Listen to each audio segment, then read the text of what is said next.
supermarket or go to a store, like let's say you go to Panera Bread, and you ordered onion soup, right? Mm-hmm. And let's say you notice a fly in there, a little fly.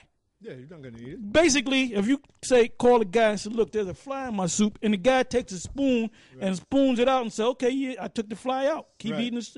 He takes it to the back. He brings it back. You think there's another soup, another bowl of soup, and I said, "What did you do? You gave him another?" He said, "No, I just took a spoon and took the fly out." Right. No, you can't. That shit is tainted, man. Yeah, it's tainted.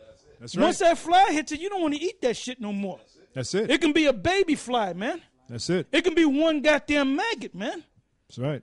You eating a damn sandwich and all of a sudden you know how you put the sandwich together, the mayonnaise, and you see a goddamn one maggot crawling around. Are you gonna eat into that? No, are you gonna take that? Are you gonna take that maggot out and put it to the side and eat it? Because if you do, you're a goddamn fool, man. That's right. A nigga named Foolish. This is Ecclesiastes 10:1. Dead flies cause the ointment of the apothecary to send forth a stinking savor. So does a little folly him that is in reputation for wisdom and honor. Nigga named Wisdom. I mean, foolish. I said wisdom. I got a quick precept because he said it's disrespectful to call upon the name of the Most High. Look, I don't know about you. Hey, nigga, the Most High said to call upon his name. So no, I ain't gonna call your name, Lord, because it's disrespect. The Most High will fucking smite you, man. He told you to call on his name. That's right. That's why your Lord, your master, is about to drop dead. That's why his brain is getting eaten out from the inside. And I'm glad too. This is the book of 1 Kings 8:33. Like I was saying, I don't know about you, but we're in captivity. All right, we still up under this goddamn devil. This is 1 Kings 8:33. They went up there and told you that. This is 1 Kings 8:33. When thy people Israel be smitten, when thy people Israel be smitten down before the enemy, because they have sinned against thee, and shall turn again to thee, and confess thy name, and pray and make supplication unto thee in this house, then hear thou in heaven, and forgive the sin of thy people Israel, and bring them again unto the land which thou gavest unto their fathers. And they don't want that to happen. They don't want this man to be brought down. They don't want to go back to their land. They don't want Israel to rise. Now, when you get a chance, give me, I don't know if you got to finish that. When you get a chance, give me Matthew, the 23rd chapter and the 28th verse. I got a precept, if I may. Let him bring that out. This is the book of First Chronicles 16:8. It says, "Give thanks unto the Lord, call upon his name, make known his deeds among the people. Sing unto him, sing psalms unto him." And we talked about the psalms earlier, how they were prayers that were sung. It said, "Sing unto him, sing psalms unto him, talk ye of all his wondrous works, glory ye in his holy name. Let the heart of them rejoice that seek the Lord." Seek the Lord and his strength, and seek his face continually. So that's all leading to you calling his name, you dealing with his name.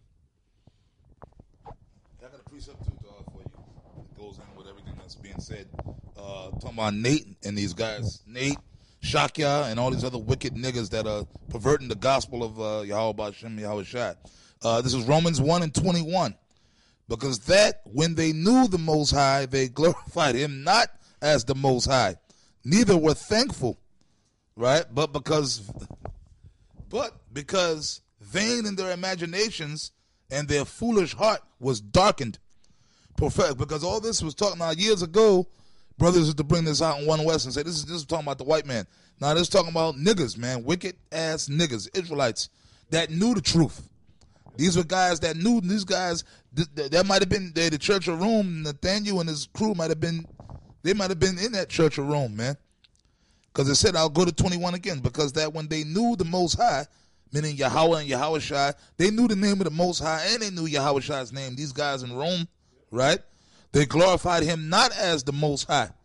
That's what these guys are doing. They're saying, look, you don't got to use the Most High's name. You can say the word. That's that Hebrew, that's not really the name. We don't know that, so they're not glorifying the name of the Most High like we do. We teach you, look, the name of the Most High is Yahweh Ba'Shem, Yahweh Shai. That's his name, okay? So you guys are not glorifying him. Neither were thankful, and you guys ain't thankful because you learned from the elders, King Mashah, Ariyah, the truth. That's right, can't forget Yaquab, the right way, but became vain in their imaginations, and foolish heart was darkened. That's you guys. That's why you went off, Nate, because you got vain and proud and started thinking that like the Lord is dealing with you. Spirit of the Lord is only dealing with you. The proof of that is only one elder. Yeah. There's only one elder. Yeah. And the elder is sick. Yeah. So who you going to call? The Ghostbusters? Vain in their imaginations, and their foolish heart was darkened. That's you, Nate. And let me say this. I just want to let you know that we are immensely enjoying doing this right here. What we're doing right now, we are enjoying it, man. It feels good doing what we're doing. All right? Yeah, this is the book of Isaiah 12 and 4 and 5. It says, "And in that day shall ye say, Praise the Lord, call upon his name, declare his doings." Matter of fact, let me start at 3. Isaiah 12 and 3. "Therefore with joy shall ye draw water out of the wells of salvation." Which is what? This knowledge, this truth. "And in that day shall ye say, Praise the Lord, call upon his name, declare his doings among the people, make mention that his name is exalted." So here's Shakya saying that we're calling upon the name of the Lord is disrespectful. It says call him by his right name. Right. Shakya the hypocrite. Shakya the hypocrite. Hey, well, it's all about the name, right? So your name is Shakya the hypocrite. All right?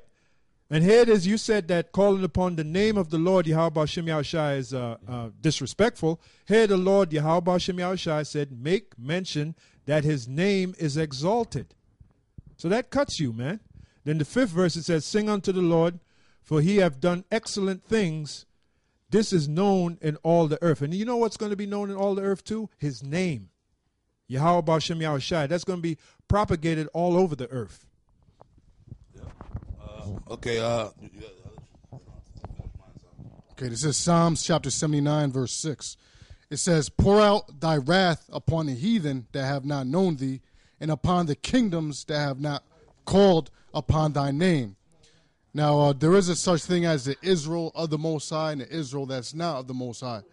If you're not of the Israel of the Most High, and that means you're not calling upon the Most High's name. So you're the same as a heathen, because you might as well call on Christ or Buddha or whoever, because the Most High does play yoga, whatever, because the Israel of the Most High has a name. His name is Yahweh. His son's name is Yahweh Shai. Yahweh Shai said, "If you ask anything of the Father, ask through my name." That name is Yahweh Shai, and that's the name you have to call by if you want to be delivered. What does Yahweh Shai mean? The deliverer. He's a deliverer. So if you guys want to be delivered out of the destruction, then you got to call upon that name. All right?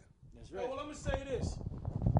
If this guy winds up in a hospice, look up the word hospice, because I think a lot of you niggas don't even know the meaning of words. Yeah, it's short for hospital. No, you dummy.